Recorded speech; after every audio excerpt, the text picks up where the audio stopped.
Vem cá, tem coisa que parece piada, né? Dá uma olhada nessa matéria. O PT, sim, o Partido dos Trabalhadores, tentará derrubar o governo do Donald Trump. É, meu amigo, não é brincadeira. Tem uma matéria que diz que o PT colocou agora, né, de forma sensacionalista, o Donald Trump num inquérito. Pediu a inclusão do Donald Trump no inquérito. Talvez para desestabilizar o Trump, desestabilizar o Elon Musk, e esse inquérito, inclusive, já foi enviado para a PGR. Vem cá, você acha que o PT tem cacife para isso? Não sei.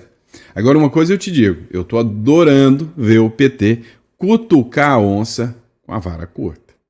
Outra matéria que a gente vai tratar nesse editorial ainda é essa matéria da Gazeta Brasil. Pois é, tá rolando tensões com o Donald Trump. E no meio dessas tensões, o que o PT faz? Manda realizar exercício militar bem ali do lado da fronteira. Tá parecendo, né, até que quer que o Donald Trump resolva tomar uma medida mais drástica, né? Eu disse para vocês, durante muito tempo, que o Lula estava torcendo, caçando, cutucando para o Donald Trump impor sanções e tarifas ao Brasil. Vocês lembram que eu falava, não, o Lula está querendo que o Trump ponha sanções e tarifas ao Brasil para poder jogar a culpa no Trump da desgrama econômica, né? Se é que a gente pode falar, que está acontecendo no Brasil. Então ele ia falar, olha, tá vendo essa picanha que não veio, a tragédia econômica, o colapso que pode acontecer em 2027, é culpa do Trump. É o que ele buscava. Agora, eu tô com medo, e vocês viram que eu tava certo, mas agora eu tô com medo do negócio escalar um pouquinho mais. Eu tô achando que o Lula tá querendo mesmo é que o Trump venha com o porta-aviões para o Lago Paranoá. É o que eu estou imaginando que possa acontecer. Vamos lá. Sobre o conflito na Venezuela ainda, acabou de vazar imagens divulgadas, né, das primeiras operações militares dos Estados Unidos já destinadas ao confronto com a Venezuela. E a gente vai falar sobre isso aqui também. Outro ponto também que chamou muita atenção é uma matéria da Jovem Pan, onde deixou claro que o Tarcísio de Freitas pode ser um nome forte para 2026, tentando negociar com o Donald Trump. Ele quer alinhamento com o Donald Trump. A Jovem Pan acabou de especificar que o Tarcísio de Freitas terá um encontro direto com o presidente dos Estados Unidos, Donald Trump, o que gera um conflito com o Lula, né? Enquanto o Lula quer ser o oponente, o opositor direto do Donald Trump, o Tarcísio quer estreitar laços. Talvez quem não gostou nem um pouquinho disso foi o Eduardo Bolsonaro, mas nós vamos falar sobre isso também. Isso e muitas outras pautas, né? O nosso editorial está completo de informação relevante. E a última informação que a gente vai trazer vai te deixar de cabelo em pé. Pois é, você já sabe o plano que eles têm, né? Bolsonaro eliminado de toda forma. Só que agora o Metrópolis acabou de fazer uma matéria dizendo que o Alexandre de Moraes já tem um plano, e o plano dele é mandar o Bolsonaro para Papuda. Agora você imagina, com criminosos perigosos, com gente que odeia o Bolsonaro lá dentro, qual que vai ser o fim do Bolsonaro?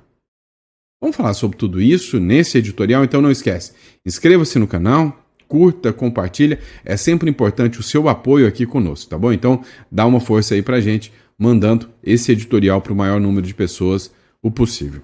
Essa semana eu avisei para vocês que eu estou com alguns deveres a mais, né, dentro das empresas e do escritório, então eu estou atrasando os editoriais, mas logo, tá na hora certinha, tudo volta ao normal, tá bom? Bora para cima? Vamos começar de matéria? Então vamos para a matéria. O seguinte, pessoal, quando a gente pensa que já viu de tudo, sempre tem um jeitinho do PT avacalhar um pouquinho mais. Olha essa matéria aqui do 360 Diário. Eles republicaram uma matéria do Metrópolis que diz o seguinte: o PT aciona a PGR e acusa Trump de influenciar o partido de Bolsonaro. Não, você não entendeu errado. Agora, o PT quer que a PGR abra um inquérito, uma investigação, um processo contra o Donald Trump. Eu já falei dessa matéria ontem e eu observei um prisma. O PT sempre quis e quer o fim da oposição.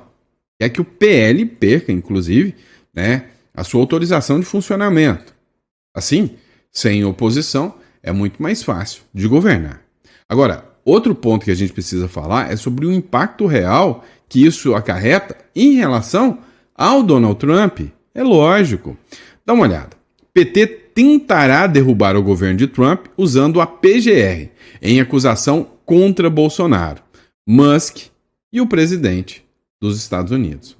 Cá entre nós, o PT fez uma acusação bem mequetrefe dizendo, utilizando um discurso aí da ex-mulher do Valdemar da Costa Neto, dizendo que o Donald Trump tentou influenciar dentro de um partido aqui no Brasil e por isso o Donald Trump tem que ser considerado o inimigo do Brasil. Dá uma olhada no que diz a matéria aqui. O Partido dos Trabalhadores protocolou uma representação na PGR em 25 de agosto de 2025, acusando o presidente dos Estados Unidos, Donald Trump, de interferir no Partido Liberal. Sim, eles apresentaram uma denúncia, uma proposta de uma denúncia-crime contra o Donald Trump. Ele deve estar adorando, né? Isso aí. A denúncia, encabeçada por Leandro Carvalho Bastos, que é conselheiro de ética do PT em Sapucaia do Sul. Cara, eu fico pensando, né? Conselheiro de ética do PT. Esse cara não deve trabalhar muito, não, né? Não deve ter muita ética para ele analisar, né? Vamos ser sinceros. Agora, dá uma olhada. Ele disse que o Donald Trump tentou influenciar o PL com o apoio do Bolsonaro para assumir o controle do partido. Então, estaria o Donald Trump fazendo um conluio contra um partido brasileiro e, portanto, deve responder por crime. A base da acusação é só uma declaração sem provas da Maria Cristina Mendes Caldeira, que é ex-mulher do Valdemar da Costa Neto, que é o atual presidente do PL, e ela fez essa denúncia em maio de 2024. O PT também pediu investigação contra quem? O Elon Musk, lembra o Elon Musk, até eu travei aqui, o Elon Musk, pois é, sem detalhar o que ele fez, mas investiga.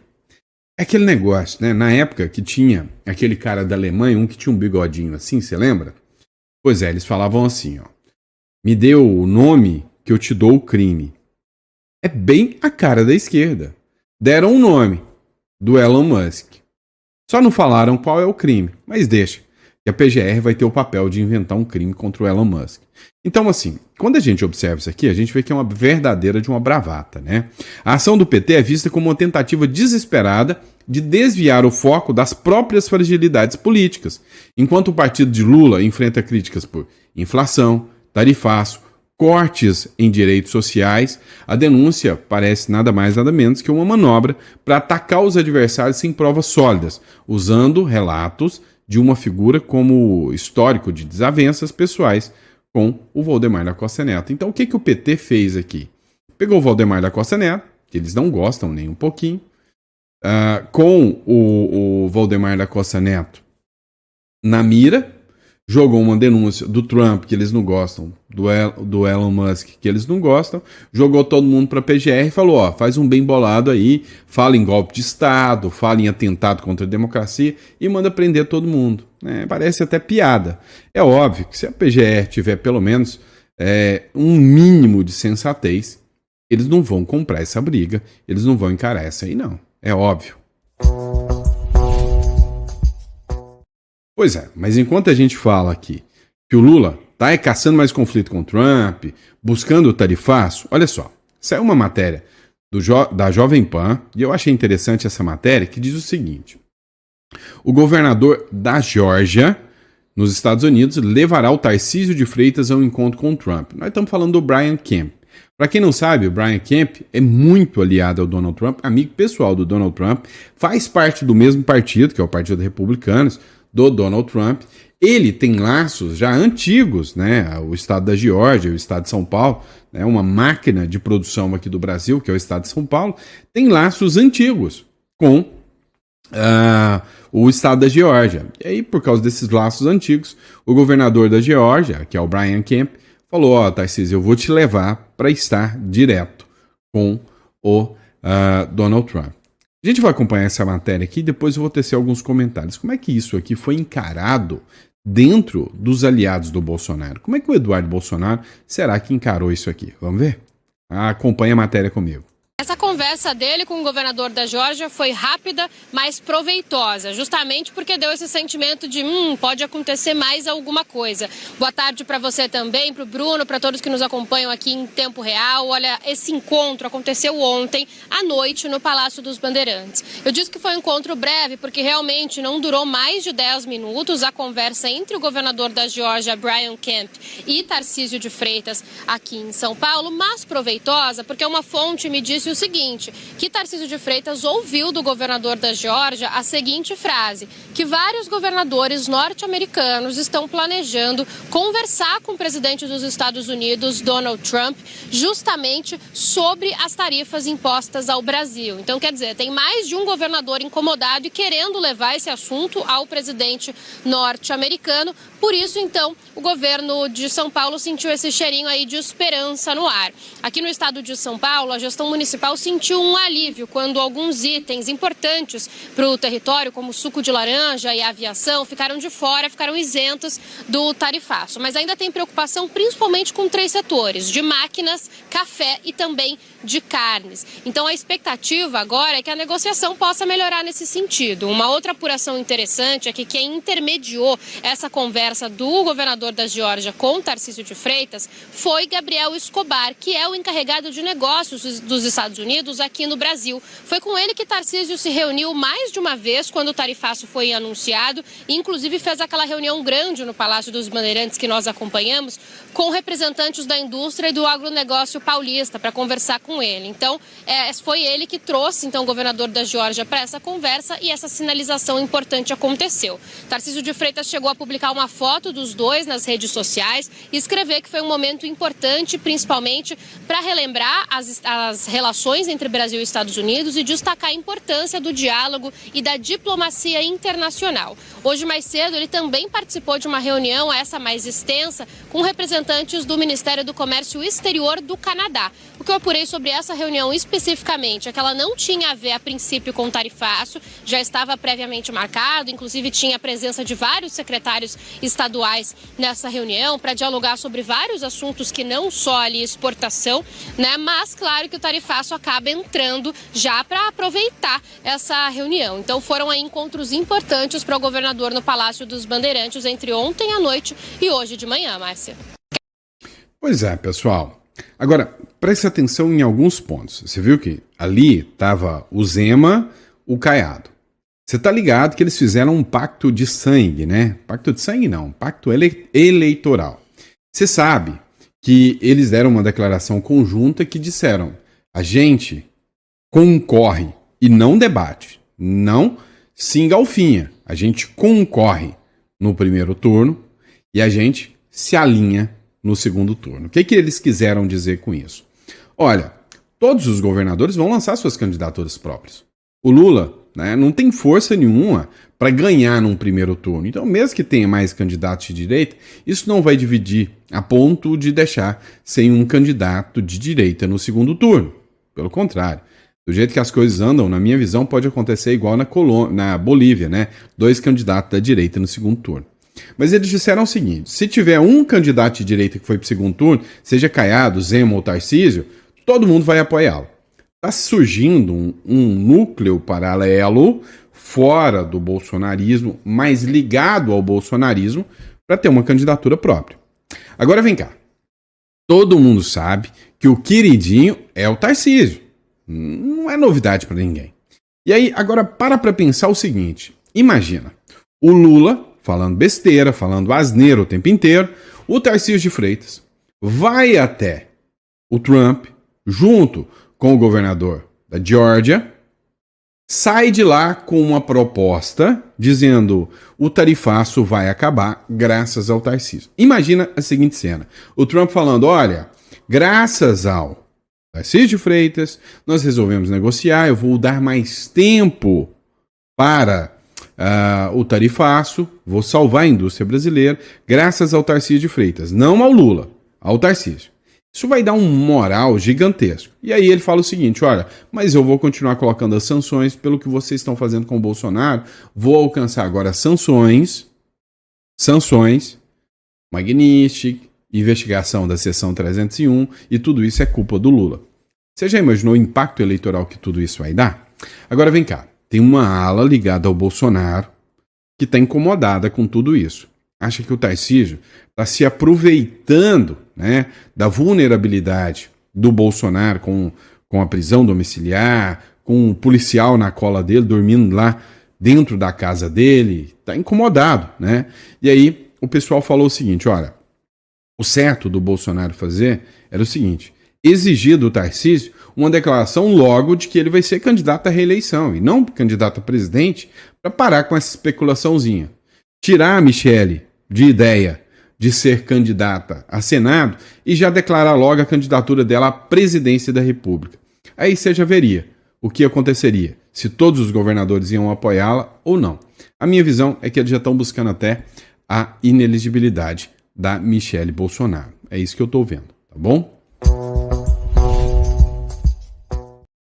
Essa aqui é aquele tipo de matéria, né, de arrancar a unha do dedão.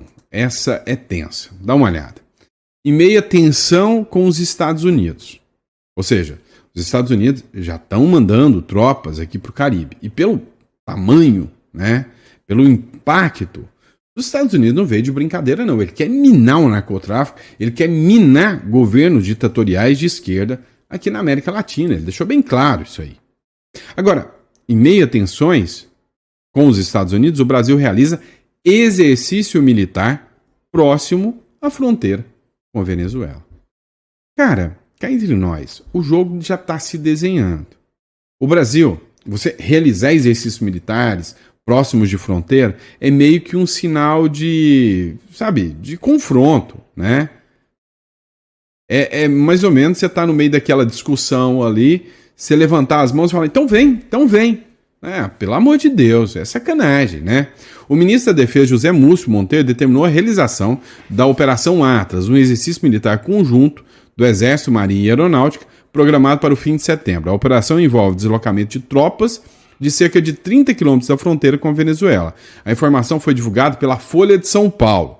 Nesta quarta-feira, ainda conforme o veículo, o governo brasileiro reforça que não há relação com a crise internacional envolvendo o ditador Nicolás Maduro e os Estados Unidos. O treinamento será realizado nos estados do Amazonas, Pará, Amapá e Roraima, mobilizando efetivos de outras regiões do país. Tá bom, não tem nada a ver, mas já gerou especulação. Você não entende que em momentos de tensão você precisa às vezes saber recuar? Tá bom, eu já tenho um evento marcado. É mais ou menos o seguinte, né? Você tem sua namorada aí, você é casado, você tem seu relacionamento, né? Ou seu rolo, seja o que for. De repente, no meio do caminho você termina, mas já tava com a festa de aniversário marcada. Aí você vai, porque já tava marcado. Lógico que você não faz isso. É a mesma coisa. Se já tem uma tensão próximo da fronteira com a Venezuela, eu tenho um evento lá e eu sei que esse evento vai gerar tensão, muda de local, muda de localidade. Ou seja, o intuito aqui, a gente sabe, é sim confrontar, é dar aquela boa e velha cutucada no governo americano. Agora, se o Brasil está achando que pode, aí é problema do Brasil. A G1, o Globo, fez uma publicação mostrando que os Estados Unidos divulgaram as imagens das embarcações que foram enviadas para a costa da Venezuela. Agora, a grande questão que eu te falo é isso aí que os Estados Unidos têm para entregar. Você acha que o Brasil está interessado em enfrentar isso aí? Você acha que o Brasil vai durar muito tempo se entrar numa treta dessa? Olha, é aquele negócio, deixa cada um com seus problemas. Deixa o Maduro para lá, deixa ele se virar para lá. É a melhor coisa que o Lula poderia fazer hora dessa. Agora, a especulação é que se literalmente o Maduro cair, o que o Maduro tem para falar? O que as revelações do Maduro poderão acontecer? Porque o Maduro, literalmente, né, se acontecer do Maduro cair, mas for pego vivo, será que ele vai cair sozinho ou vai entregar muita gente, né? Vai entregar muita gente. Há quem fala, você sabe a história do Saddam Hussein, né? Lá do Iraque. Há quem fala que o Saddam Hussein ele foi mandado logo para a forca e deixado incomunicável para não entregar muita gente poderosa que tinha ali ligada ao Saddam Hussein. Então já mandaram o Saddam Hussein para a forca logo. Não, vamos deixar ele incomunicável e mandar ele para a forca. E agora você imagina, esses ditadores, o que eles não sabem, né?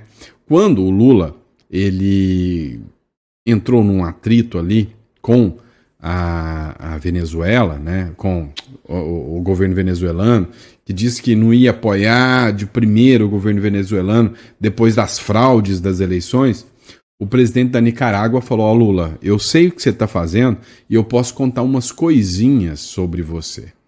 É aquele negócio, né? Quem dorme com um ditador, né, furado, pode amanhecer, né? Isso não existe, não. Foi eu que inventei agora, né? Mas só para tentar vocês um pouquinho mesmo. Vamos de próxima matéria aqui agora. Vamos falar um pouquinho sobre Supremo Tribunal Federal e o que está rolando aqui no Brasil e os planos do Moraes para o Bolsonaro. Dá uma olhada aqui, pessoal. Vídeo do Igor Gadelha, do Metrópolis. O ministro Supremo, Alexandre de Moraes, planeja ordenar que o Jair Bolsonaro cumpra pena no complexo da Papuda, em Brasília, caso seja condenado no inquérito do golpe. Você vai acompanhar essa matéria comigo.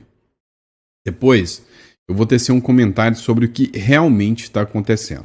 Acompanha aqui comigo. O ministro do STF, Alexandre de Moraes, planeja mandar Bolsonaro cumprir pena no complexo da Papuda, aqui em Brasília, se o ex-presidente for mesmo condenado no chamado inquérito do golpe. Bom que eu acho engraçado quando ele fala se ele for mesmo condenado. Não, é quando, né? Porque para falar se, é quando você tem devido processo legal, imparcialidade. Esse aqui não é se, é quando, né? For condenado. O STF começa na próxima terça-feira, dia 2 de setembro, o julgamento final de Bolsonaro no chamado inquérito do golpe.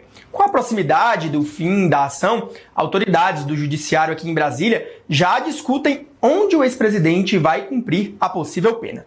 Inicialmente, cogitou-se nos bastidores que Bolsonaro seria enviado para uma unidade do Exército, já que ele é capitão reformado, ou até para uma sala especial na Superintendência da Polícia Federal. Mas o ministro Alexandre de Moraes, que é o relator do caso, já avisou nos bastidores que planeja ordenar que Bolsonaro cumpra pena inicialmente em uma cela especial no complexo da Papuda.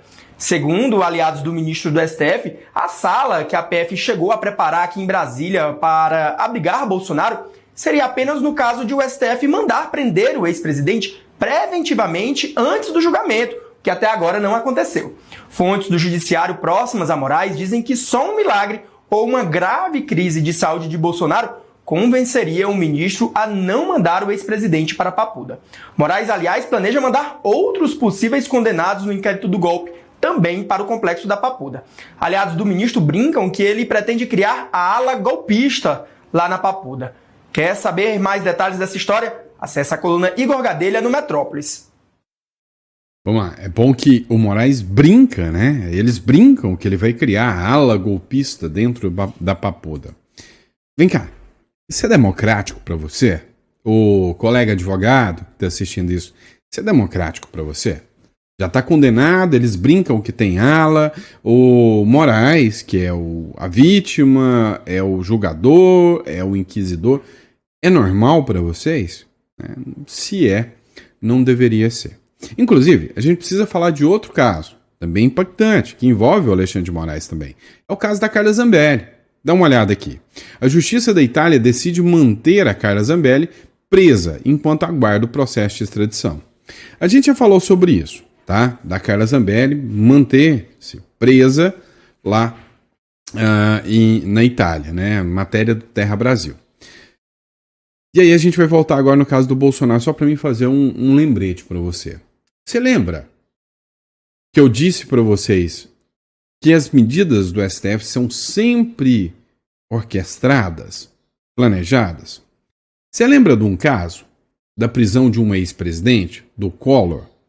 Eu disse para vocês, olha, o Alexandre de Moraes determinou a mudança de precedente, mandando o Collor para cumprir pena em prisão comum. Mas, pela idade do Collor, ele destinou que o Collor fosse para prisão domiciliar. E está numa prisão domiciliar, pode receber visitas, tá de boa, vivendo numa mansão de 370 metros quadrados, um apartamento na beira da praia, em Alagoas, né? Agora, o que o ministro Alexandre de Moraes, ele mudou a regra do jogo. O Lula ficou preso como ex-presidente dentro da Polícia Federal. Ele mudou a regra com o Collor para aplicar agora no Bolsonaro. Você entendeu a regra do jogo? Então, eles preparam toda essa articulação. E o que isso tem a ver com a Zambelli que eu coloquei aqui? A Zambelli também já estava no jogo. Quer saber o porquê? Dá uma olhada nessa publicação aqui. Foi publicada pelo irmão da Carla Zambelli, o Bruno Zambelli, um trecho da matéria da revista Oeste. Urgente. O gabinete paralelo do ministro Alexandre de Moraes perseguiu a Carla Zambelli, abre aspas. É para ferrar essa mulher. Isso é justiça imparcial? Sei não, hein? A Vaza Toga, trocas de mensagens de outubro de 2022 mostram como auxiliares do ministro Alexandre de Moraes, então presidente do Tribunal Superior Eleitoral, perseguiram a deputada federal Carla Zambelli. O conteúdo, obtido com exclusividade por Oeste, expõe um ambiente de hostilidade contra a parlamentar, presa na Itália desde 22 de julho deste ano e alvo de ações no Supremo. No dia 10 de outubro, Eduardo Talhaferro, então chefe da Unidade Especial de Combate à Desinformação do TSE, compartilhou num grupo de WhatsApp um link de um vídeo publicado pela Carla Zambelli no Facebook. O material está fora do ar atualmente. Aspas para o Talhaferro, ela está pegando pesado agora, antes de acrescentar que salvaria a postagem no site Verifact para impedir que fosse perdida. A mensagem provocou reação imediata de Marco Antônio Vargas, juiz auxiliar de Moraes no TSE e responsável pelas questões jurídicas e processuais da corte durante a presidência do ministro. Boa, afirmou. Esse post é bom de ferrar com essa mulher, fecho aspas, para o Marco Antônio Vargas. O comentário foi celebrado por Ayrton Vieira, auxiliar de Moraes, que reagiu com um emoji de aplausos. No dia 9 dias depois, em 19 de outubro daquele ano, Zambelli voltou a ser assunto. Na ocasião, Vargas compartilhou um vídeo publicado pela parlamentar no Instagram. Aspas, novamente. Absurdo é a idiota dizer que tem orgulho da mãe. Fecho aspas. Referindo-se à gravação em que a parlamentar faz uma homenagem à mãe. Talhaferro reagiu em tom de ironia. Aspas. Vamos fazer uma surpresa para a diplomação. Risos. Fecha aspas. Estou documentando tudo. Na mesma data, o assessor Ayrton Vieira escreveu o seguinte. Hoje o ministro disse que assinaria o bloqueio da conta dela. Ou seja, a deputada federal mais votada de São Paulo, aliás, a mais votada do Brasil, com mais de 1 milhão de votos aqui em São Paulo, estava sendo monitorada desde o começo de novembro, aliás, se não me engano, novembro de 2022, ou seja, logo após a eleição, na verdade já antes da eleição. Por quê? Por que isso estava acontecendo? Qual que era a acusação contra o Carla Zambelli? Postar coisas que os ministros Alexandre de Moraes não gostavam? Qual que era o crime, ou suposto crime que ela estava cometendo? Lembrando que não existe no Brasil crime de fake news. Não existe crime de notícias falsas no Brasil. Não existe crime de desinformação no Brasil. Isso são invencionices de um Supremo fora de controle que está perseguindo opositores políticos de quem nomeou a maioria dos ministros no Supremo. Lembrando que Carla Zambelli está presa na Itália, né, e foi acusada somente em 2024 pelo famoso hacker lá, né? Então por que o Supremo está monitorando 2 anos antes a deputada mais votada do Brasil? Qual que era o problema? Qual que era a razão? E a condenação que ela sofreu, completamente desproporcional em relação ao que diz o Código Penal, mais de 10 anos de prisão. Sobre a Vaza Toga. Pois é. Aí a grande questão é a imparcialidade desse tribunal. Então, assim, a defesa, com toda certeza, deve estar utilizando esse material, este conteúdo aqui, para poder estar apresentando lá para a Justiça da Itália, né? Agora, fica absurdo como eles tapam o sol com a peneira, né? Por muito menos, ficavam gralhando e gritando que a Lava Jato era imparcial. Agora, quando eles escancaram, esfregam na cara deles a verdadeira imparcialidade, eles fingem que não é com eles, né? É bem típico da turma do PT, não é? E é isso, pessoal. Muito obrigado pela confiança, pela credibilidade. Agora vem cá. Você pode estar na pele da Carla Zambelli, você pode virar alvo por causa do que você publica ou por causa de um juiz simplesmente não gostar de você. E aí eu te pergunto, você tem um plano B em relação a isso? Tinha que ter. Vem cá, se você for alvo de perseguição judicial, e isso é passível de acontecer aqui no Brasil, você não queria ter o direito, a dignidade de ir para outro país e continuar sua vida lá como um residente, não como um ilegal? Então, aproveita enquanto você tem a possibilidade para estar gerando aí, né, uma segunda residência, e principalmente num país que tem melhores condições, um IDH melhor que o Brasil, tem melhores condições de trabalho, melhores condições de investimento, impostos menores. Eu estou falando do Uruguai. Então, se isso é interessante para você, clica no link aqui na descrição ou aqui mesmo, tá? No número aqui, manda uma mensagem e entenda um pouco mais acerca da imigração para o Uruguai, tá bom? Vale muito a pena. Encara isso como um seguro-liberdade, tá? O seguro-liberdade ele é importante porque você não sabe quando é que você vai precisar. Pensa nos presos do 8 de janeiro que foram para a Argentina e estão todos presos lá como ilegais. Então, vale a pena você ter essa garantia, né, para que você possa, literalmente, né, poder se defender numa jurisdição mais justa. Tá bom? Combinado? Muito obrigado, fiquem com Deus e até o próximo editorial.